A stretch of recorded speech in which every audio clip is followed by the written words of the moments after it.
नमस्कार विद्यार्थी मित्रांनो, सध्या पॉलिटेक्निकच्या एक्झाम सुरू आहेत. हा व्हिडिओ अत्यंत महत्त्वाचा आहे जे विद्यार्थी फर्स्ट इयर इलेक्ट्रिकल सेकंड सेमिस्टरला आहेत. विद्यार्थी मित्रांनो, तुमच्या नवीन के स्कीम नुसार तुम्हाला सेकंड सेमिस्टरला फंडामेंटल ऑफ इलेक्ट्रिकल इंजिनिअरिंग हा नावाचा हा एक सब्जेक्ट आहे. तुम्हाला त्याचा शॉर्ट फॉर्म आहे FEE आणि त्याचा जो सब्जेक्ट कोड आहे 312310. आणि जे विद्यार्थी सध्या पॉलिटेक्निकला आहेत त्यांच्यासाठी जे बोर्ड असते MSBT Maharashtra state board technical education त्यांचे सध्या एक्झाम सुरू आहे. तर विद्यार्थी मित्रांनो, या व्हिडिओमध्ये आपण युनिट नंबर 3 कॅपॅसिटर आणि बॅटरी जो तुम्हाला युनिट नंबर 3 आहे त्याचे IMP क्वेश्चन आपण बघणार आहोत. तुमच्या MSBTच्या सिलेबस नुसार हा जो टॉपिक आहे तो 14 मार्क साठी आहे. आणि जे विद्यार्थी युनिट नंबर 1, युनिट नंबर 2 आणि युनिट नंबर 4 आणि युनिट नंबर 5 चे IMP क्वेश्चनचे व्हिडिओ बघितलेले नाहीत त्यांनी ते व्हिडिओ बघून घ्या, म्हणजे तुम्हाला येणाऱ्या परीक्षेमध्ये त्याचा फायदा होईल. तर क्वेश्चन नंबर 1 बघूया आपण. Define electric flux density and field intensity.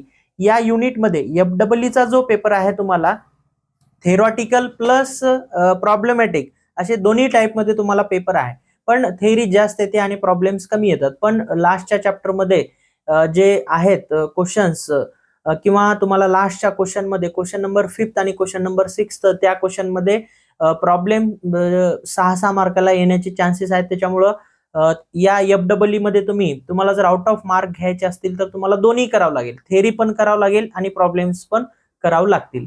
तर फर्स्ट क्वेश्चन आहे define electric flux density and field strength. हा क्वेश्चन तुम्हाला 2 मार्कला परीक्षेमध्ये येऊ शकतो. नेक्स्ट क्वेश्चन आहे define capacitance and write its unit. कॅपॅसिटन्सची डेफिनेशन तुम्हाला लिहायची, कॅपॅसिटरची डायग्राम ड्रॉ करायची आणि त्याचं युनिट लिहायचं. Next question list 4 factor affecting the capacitance of capacitor. 4 factor तुम्हाला कॅपॅसिटरच्या कॅपॅसिटन्स वरती कोणकोणते फॅक्टर अफेक्ट करतात ते तुम्हाला लिस्ट करायचे आहे फक्त. अशा टाइपचा क्वेश्चन तुम्हाला 2 मार्कला येतो. आणि ह्याच जर इक्वेशन तुम्हाला डिराईव्ह करायला आलं असेल तर ते 4 मार्कला क्वेश्चन तुम्हाला येईल. Next derive the equation two find the capacitance of capacitor having medium partly air. म्हणजे एका कॅपॅसिटर मध्ये 2 त्याचे पार्ट्स केलेले आहेत. काही पार्ट मध्ये इन्सुलेटिंग मीडियम आहे आणि काही पार्ट मध्ये एअर आहे. इन्सुलेटिंग त्यालाच आपण डायइलेक्ट्रिक मटेरियल म्हणतो. तर ते 2 पार्ट केलेले आहेत. त्याचं तुम्हाला इक्वेशन डिराईव्ह करायचं आहे. म्हणजे पहिल्यांदा डायग्राम ड्रॉ करायचं, त्याची थेअरी एक्सप्लेन करायचं, मग इक्वेशन डिराईव्ह करायचं. क्वेश्चन नंबर 5 आहे derive equation when 3 capacitors are connected in series. ठीक आहे. तर कॅपॅसिटर तुम्हाला 3 कॅपॅसिटर जर सिरीज मध्ये कनेक्ट असतील तर त्याचं इक्वेशन डिराईव्ह करायचं आहे. तुम्ही resistor connected in parallel, resistor connected in सिरीजचं केलात त्याच्या अपोजिट कॅपॅसिटरचा आहे. ठीक आहे. जे आपण तिथं रजिस्टर मध्ये पॅरलल साठी करत होतो इथं सिरीज साठी करायचं आहे. ठीक आहे. आणि जे रजिस्टर मध्ये आपण सिरीज साठी करत होतो ते इथं पॅरलल मध्ये करायचं आहे. ठीक आहे. म्हणजे मेथड तुम्ही लक्षात ठेवा आणि त्याच्या अपोजिट मेथड आहे कॅपॅसिटरची ते पण लक्षात ठेवा. Next derive the equation for energy stored in capacitor. ठीक आहे. हा सगळ्यात या क्वेश्चन मधला IMP क्वेश्चन आहे. आतापर्यंतचे जे पेपर्स झाले होते मागचे आय स्कीमचे त्या प्रत्येक पेपरमध्ये हा क्वेश्चन आला होता. इम्पॉर्टंट आहे. ठीक आहे. एवढ्या जे इम्पॉर्टंट क्वेश्चन मी काढलेले आहेत त्याच्यापैकी हा IMP आहे. ठीक आहे. हा परीक्षेला तुम्हाला येऊ शकतो. Derive the equation for energy stored in capacitor. ठीक आहे. हे इक्वेशन तुम्ही केलं नसेल तर करून घ्या व्यवस्थित आणि व्यवस्थित तुम्हाला तिथं थेअरी एक्सप्लेन करायची आहे. त्याच्यानंतर ते इक्वेशन डिराईव्ह करायचं आहे. ठीक आहे. Next question number 7 explain charging of capacitor with neat circuit diagram. म्हणजे सर्किट डायग्राम ड्रॉ करायचं आणि कॅपॅसिटर कसा चार्ज होतो डिटेल मध्ये एक्सप्लेन करायचं. याच्या ऐवजी तुम्हाला या क्वेश्चनच्या ऐवजी explain discharging of capacitor with neat circuit diagram हा सुद्धा क्वेश्चन येऊ शकतो. आणि प्रॉब्लेम्स तुम्हाला एनर्जी स्टोर्ड इन कॅपॅसिटर याच्यावरचे प्रॉब्लेम्स करायचे आहेत. कॅपॅसिटर्स कनेक्टेड इन सिरीज याच्यावरचे प्रॉब्लेम करायचे आहेत तुम्हाला. कॅपॅसिटर्स कनेक्टेड इन प्रॉब्लेम याच्यावरचे सुद्धा, कॅपॅसिटर्स कनेक्टेड इन पॅरलल याच्यावरचे सुद्धा तुम्हाला प्रॉब्लेम्स करायचे आहेत. ठीक आहे. लक्षात ठेवा. क्वेश्चन नंबर 8 आहे define dielectric strength for a capacitor and give it's unit. Dielectric strength म्हणजे काय आणि त्याचं युनिट काय आहे हे लिहायचं आहे. 2 मार्काला अशा टाईपचा क्वेश्चन तुम्हाला येऊ शकतो. Next, list the types of capacitor. कॅपॅसिटरचे किती टाइप्स आहेत ते डायरेक्ट लिस्ट करायचं आहे. ठीक आहे. State the types of capacitor किंवा give the classification of capacitor म्हणल्यानंतर ट्री डायग्राम ड्रॉ करून तुम्हाला ते लिहायचे आहेत, फक्त इथं लिस्ट करायचं.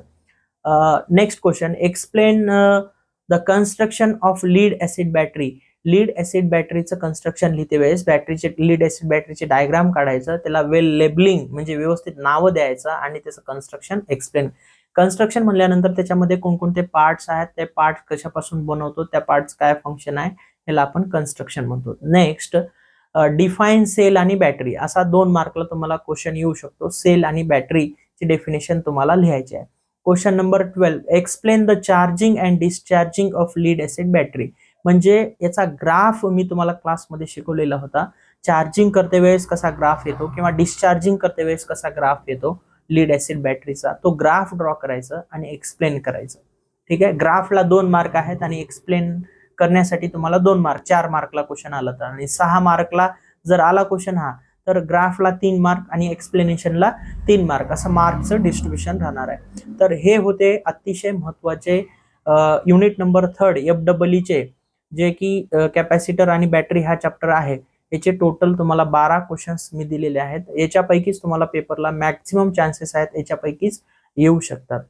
तर विद्यार्थी मित्रांनो, हा जर व्हिडिओ तुम्हाला आवडला असेल तर नक्की या व्हिडिओला लाईक करा आणि मॅक्सिमम तुमच्या मित्रांना या व्हिडिओची लिंक शेअर करा. या यूट्यूब चॅनलला सबस्क्राईब केलं नसेल सबस्क्राईब करून घ्या, म्हणजे तुम्हाला लेटेस्ट अपडेट जे आहेत, जे इम्पॉर्टंट क्वेश्चन्स जे आहेत ते तुम्हाला मिळत जातील. आणि ज्या विद्यार्थ्यांनी युनिट नंबर 1, 2 आणि थर्डचं तर हे आहे आणि 4th आणि 5th जे बघितले नसेल तर ते तुम्ही ते व्हिडिओ बघून घ्या, म्हणजे तुम्हाला परीक्षेमध्ये नक्की त्याचा फायदा होईल.